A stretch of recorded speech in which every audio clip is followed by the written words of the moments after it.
Silouam Yisraela. I want to talk with you all about this propaganda that you see on TV.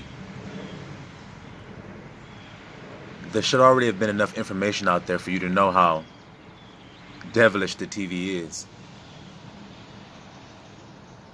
How dangerous propaganda is. What it does to the minds of the masses of people. You should already be well aware of this, but if you're not, you must understand it's imperative that you disconnect from this propaganda. It's imperative at this point. You know, this is the final warning for you all. This is the final warning for Israel to come away from your oppressors, come away from your enemies, and everything they have to say, everything that they're giving you. See, because once you know who you are and you know who your enemies are, then you know how to fight your enemy because you know your enemy's tactics.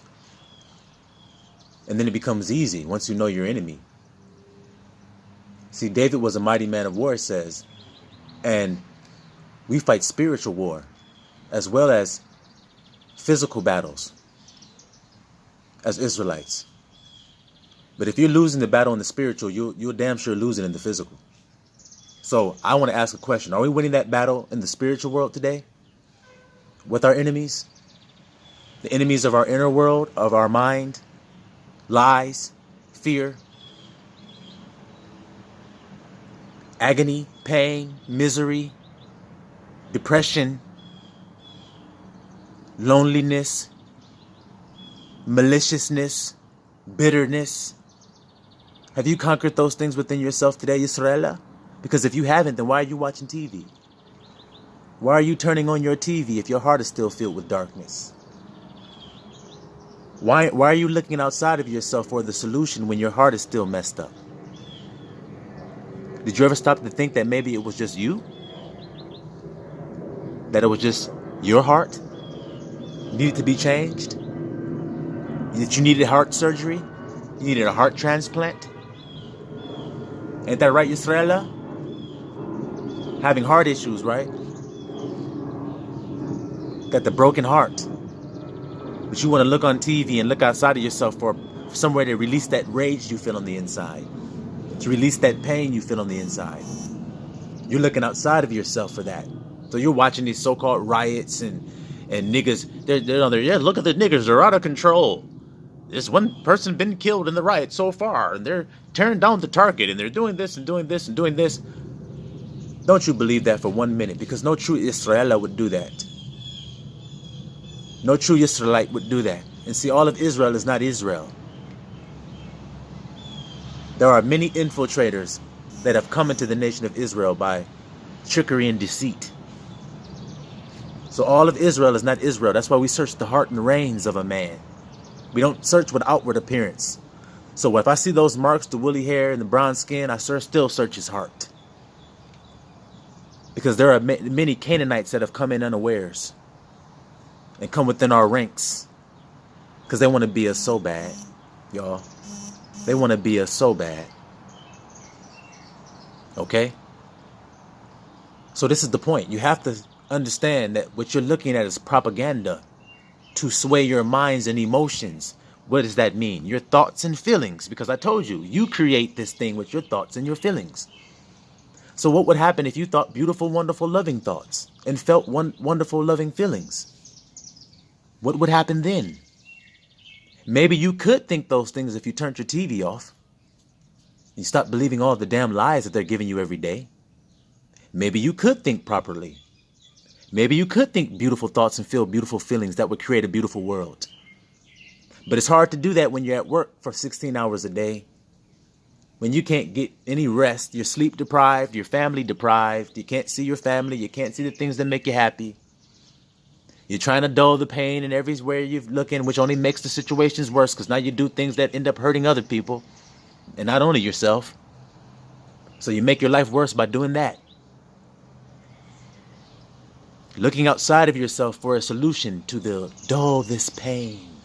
And there's nowhere but inside. The kingdom of heaven comes from within. It is within you. Everybody, Yisrael, are you listening to me? The kingdom is to be found within. Not by living a wicked life and looking outside of yourself for a God, an idol. See, Israel, we have no idols. We have no God made with hands. How could that be? Idols that can't walk, can't talk. How could that be our God, Israel?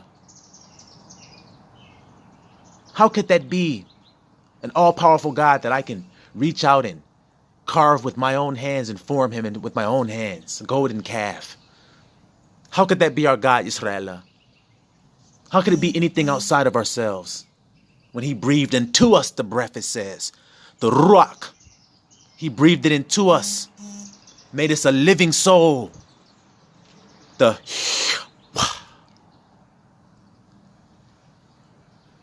Don't you understand that that's life, the breath? We give praise to the breath. We give praises to the Most High. The breath. Don't you understand it? It's not outside of yourself. It's in the silence. They want to call it the darkness. Yes, where all the killing goes on. Where all the murdering. No, it's where nothing is going on. That's darkness. It's where there's nothing going on. It's void. And that's where we wait to be implanted into. The will of Most High can be poured into us. In those moments of silence, we can hear his voice. We can hear his guidance. We can see our lives being played out as a play before our mind's eye. And then now we know where to walk. We know what's coming. We know how to move. And we also know our enemies. See, because Israel, they can only use fear and deception, fear and lies. Don't you understand? That's all they have. It doesn't matter how good they get at it. That's all they have. So you don't have to be good at telling the truth. You just tell the truth. You see, a simple one could win this battle because all he has to do is tell the truth and live lovingly. And their deception and lies can't work against you, can it? Niggas is rioting. It's about to get crazy. Well, I ain't rioting, so it ain't about to get crazy for me. Independent thinking. A living being now. No longer a dead zombie that just sees something and reacts. Sees something and reacts. Sees something and reacts. No, we respond because we're living.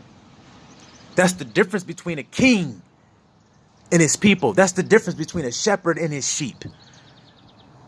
See, the sheep, they're in the pasture. They're grazing. And all of a sudden, ooh, they hear that sound. They huddle up together. They get fearful. They get afraid. The shepherd doesn't. He grabs his staff. He grabs his sling. He gets prepared. He runs toward the danger. That's what a king does. He runs toward it. So we run toward the lies with truth. Offense. Go offense. We run toward the lies with truth. We run toward Goliath with our smooth stones in our pouch. In the name of Yahweh, encrusted across our forehead. Because anybody that comes against our God, Israel, shall fall. Anybody that comes against the power of Israel, the power of Abraham, the power of Isaac, the power of Israel, Jacob, they try to come against that power, they shall fall and fail. So understand this, Israel. Remember your heritage and come back to your truth, that we don't live in fear and lies. And we deflect them. See, we don't have any part of unfruitful works and deeds of the darkness. Rather, we expose them. We're not cowards, we expose them. You understand? They can't stand against the truth. So tell the truth, Israel, and live in love. Shalom, Israel. Shalom.